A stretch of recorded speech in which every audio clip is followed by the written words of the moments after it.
आपण माननकु एजुकेशनल एक्सपोर आउ गोटे वीडियो रे स्वागत। आपण माने देखि पारुथबे ओ ट्रिपल एससी द्वारा गोटे नोटिस सर्कुलेट होची।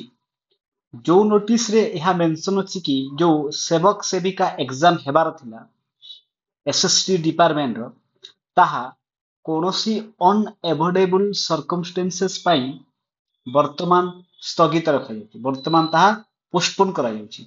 जो एग्जाम टा 17/7/2025 से थिला ताकू लेटर माध्यम रे यह कुहा जायछि कि सही एग्जाम टा वर्तमान पोस्टपोन हो जायछि। आ जो रीजन टा एठी दिया है सेटा रे रीजन टा कोनोसी स्पेसिफिक रीजन दिया है ओनली एठी मेंशन करा है कि unavoidable circumstances and the exact date of the examination will be intimated in due course। जो लेटर टा आमे देखि पारुछि एई लेटर टा को आमे भलो से देखिबा ताहेले एई लेटर टा कंप्लीटली फेक अटे।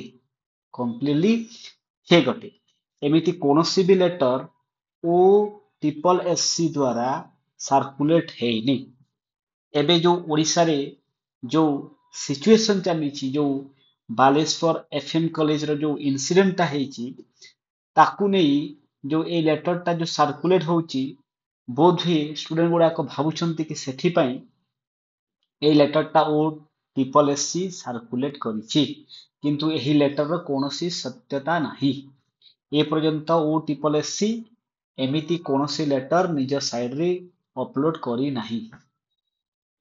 आ जो माने एई सब काम करूछंती ताहा जो पिला गुड़ा को जो एक्सपीरियंस गुड़ा को अछंती तांको सहित खेल खेलुछंती।